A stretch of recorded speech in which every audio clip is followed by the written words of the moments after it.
You drilled a borehole and now it's time to install a pump. Yes, guys. So in today's video, we are going to be discussing and talking about the things you need to observe once you drill a borehole and now it's ready for installation. Yes, guys. So welcome to Project Explained, and I'm your host Vivi. And in today's video, guys, we're talking about installation of boreholes, and that is the submersible pump. Yes, guys. So what you need, the first thing you need is you need a bore compression record. A bore compression record is a BCR that has been filled by your drilling contractor. From the previous video, we finished with getting a signed and a registered borehole using a BCR. So this is the same document you're going to use now to design your pump. And guys, all the parameters for your borehole are in that document. And this is where now you get to give your contractor, who is now going to install your pump, and is going to use that data to be able to design for you a pump. Yes, guys. So you need to get the borehole compression report with everything, with the drilling parameters, with the borehole sketch, with the test pumping, the water quality analysis, and everything. So this will guide your pump guy to be able to design the pump. So once you have that, you go to your contractors who usually install pumps. Get several quotations from different guys so that you can be able to compare and get a different feel of each one of them, what he or she is advising. Sorry guys, I got distracted by a call, but now that is fixed. Okay, so you said you get quotations from different contractors who usually install pumps. Then now once you get the quotations and you have settled on one, the specific things now you as the borehole owner you need to make sure they have been done the right way. And this is the pump design. And what do you check as somebody who has not done engineering or somebody who is not well versed with these things? I want to show you the basics, as in what you can just check and make sure you have a good thing and you're not getting a raw deal. Yes, guys. So you need to start with the first thing, which is the pump and the motor.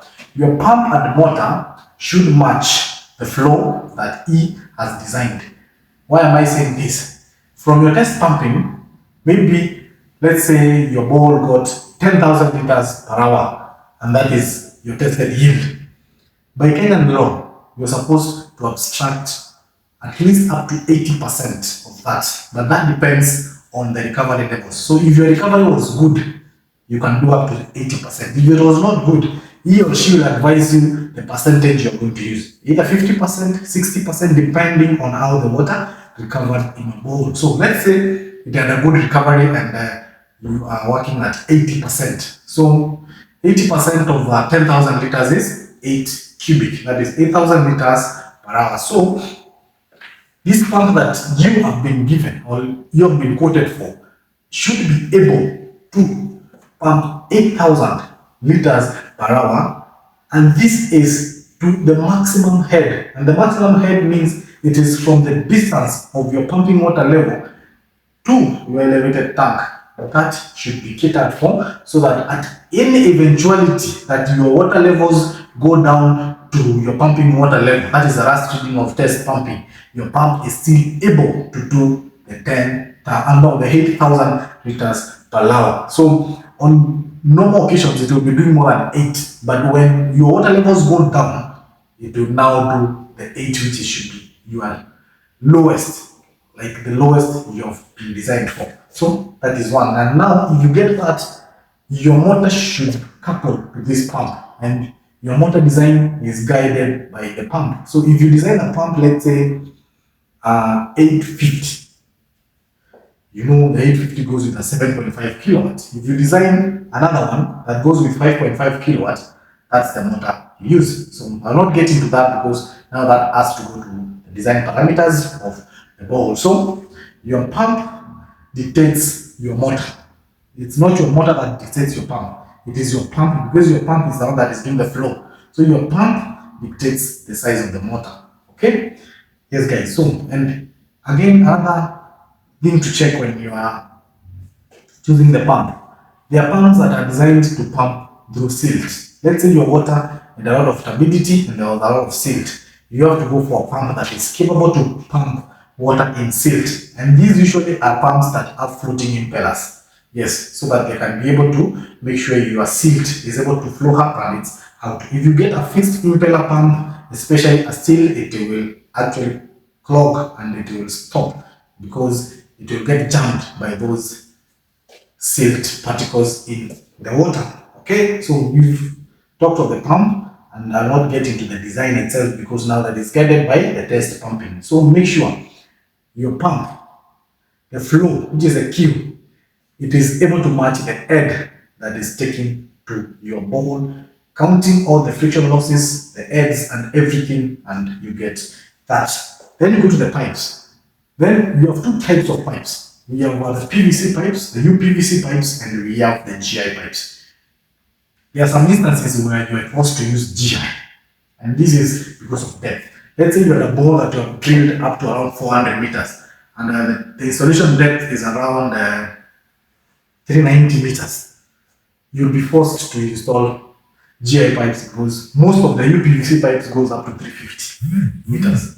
So make sure you check all that. And now when it comes to the UPVC pipes, they usually have what we call pressure rating, and this pressure rating starts all the way from 18 bar. 18 bar means this pump can do up to 180 meters.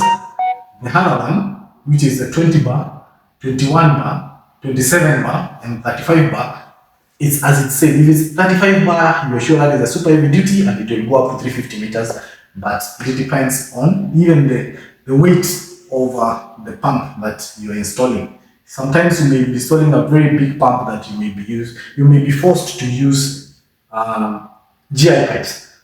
And again, there are some places that you can't install GI pipes because of the quality of the water. So all these things should be checked and should be well explained to you, because as I said, the first document you use is BCR. BCR has everything. It has even the water quality analysis that guides you on the water quality, and you get to see if this pump can be able, or this pipe can be able to be installed in these boreholes. So those are the pipes. Then we go to the cables. Now a cable is dictated by motor size. Now when you're installing a pump, we say you size the pump, then the pump gives you the motor, and the motor now gives you the cables, because the cable is the one to power the motor.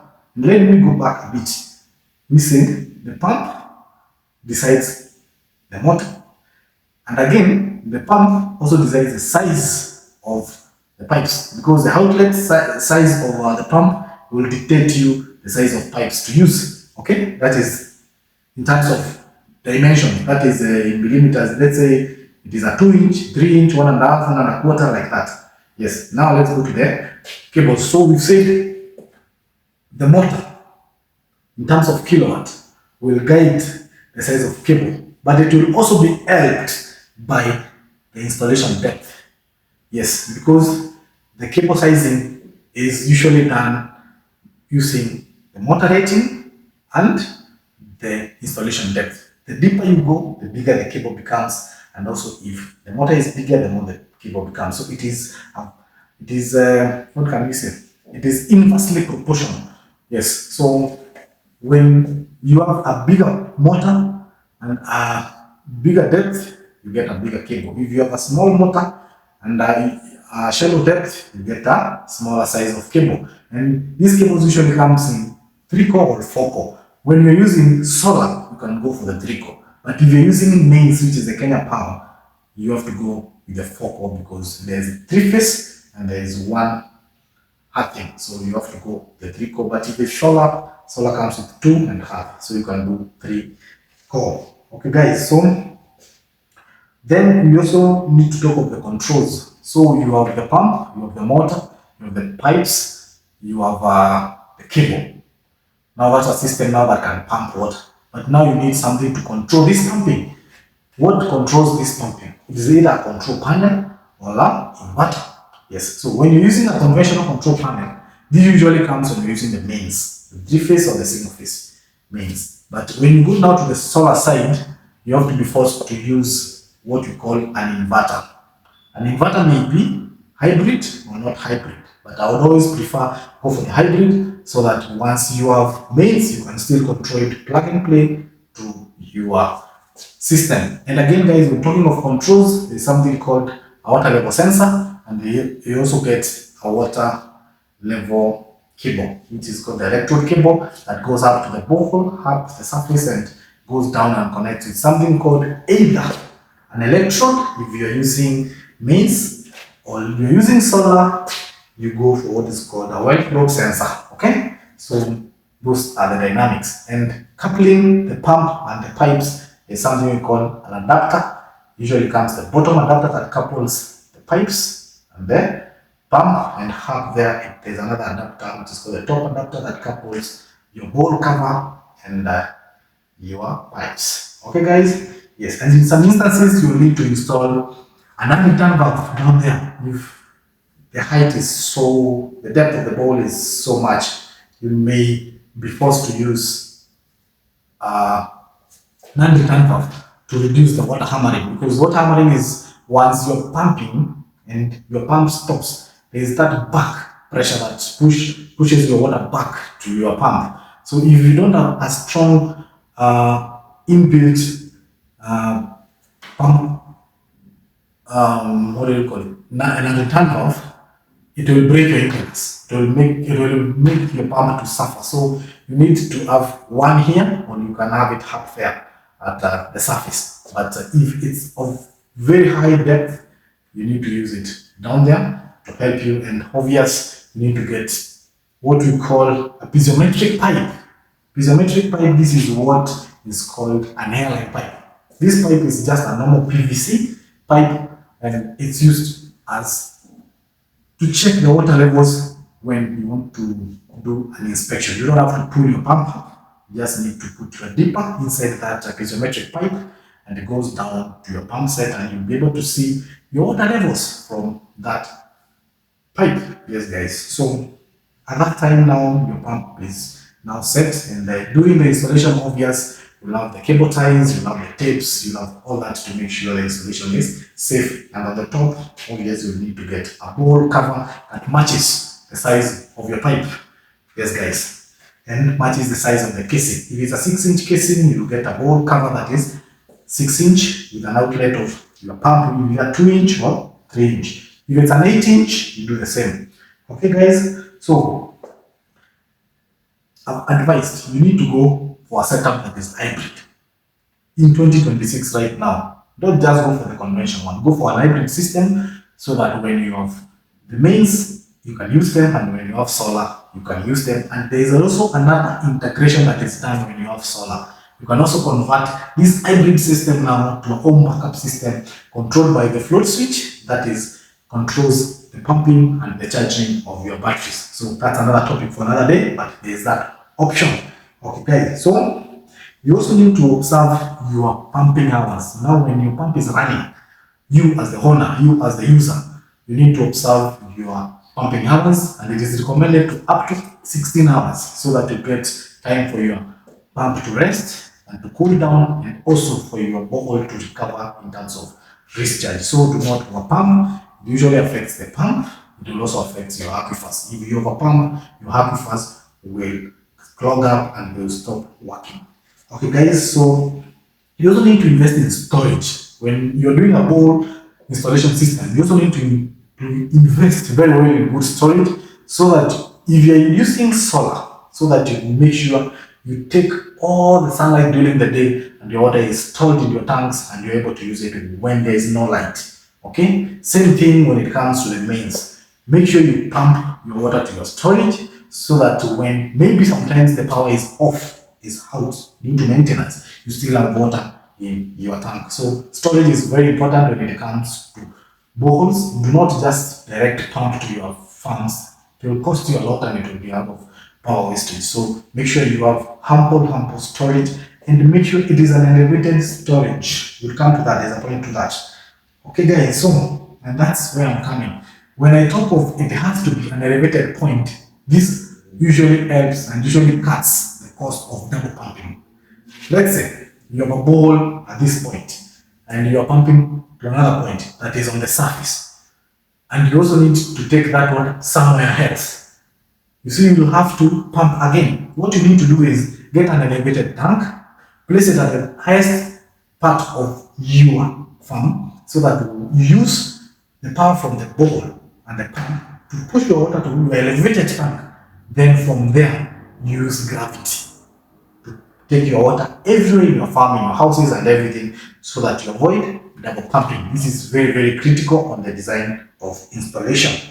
Okay, guys, so, and in case your borehole gets low yields, do not go turning off your valve so that you reduce the flows. No, just use what you call a timer. Install a timer in your system, and it will pump water according to a certain time. Then it goes off, gets your bowl to recharge again, then pumps again. So you'll have those intervals because it has been timed, and will not strain your borehole and will not strain your pump, and all will be well. So use a timer. Don't go what we call kunyonga. Don't do that.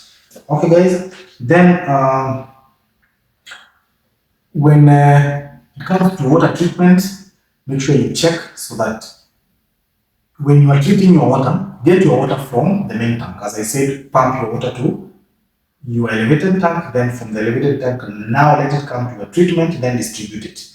Okay? But if it is inducing like chlorine, you can induce direct on the line, pumping to the tank so that you can even mix and you're good all aeration. That is okay. But if it is the normal treatment, make sure you pump first to your tank, then take your treatment plant, then to your usage. Okay, guys. Then another point is do not put valves in your pumping line. So from the hole where you install your pump, you'll have a meter and at the tank valve, no valves that is closer up to the tank. If you use any valve along a pumping line, that is disastrous, because when it is pumping and somebody comes and puts off or closes that valve, your pump will rupture, because your impellers will get that shock of they are pumping and there is a restriction, and they all rupture and you'll get a bad pump. Okay, so don't do that. Don't put any valve along your line. If you see a plumber installing a gate valve, a sluice valve, a ball cock on your pumping line to your tank, please shut it. Make sure it doesn't do that, because it will cost you a whole pumping system. It can even break your pipes because of the pressure that is in that system. And again, guys, always install a water meter in a pumping system. This is kind of raw. You have to install a meter so that Water Resource Authority can time and can come and check and bill you. And always, guys, once you're done with your system, it's running, now apply for what you call an abstraction permit or a water use permit, and you can vary the use depending on what you want. If it's commercial, if it's domestic, it's agricultural, you can vary at that point when you are applying. Okay, guys, so that has been it, and then those are the points. You need to make sure you follow them very well. Otherwise, it will cost you money, it will go crying, and nothing will happen. And what we say, if a loss has already occurred, is a loss. There's nothing you can do. Hakuna kuzoa, si kama maji. Ukianguka, imeizoleki. So guys, thank you for watching, and always, guys, remember to subscribe, like, and comment to Project Explained. Love you guys.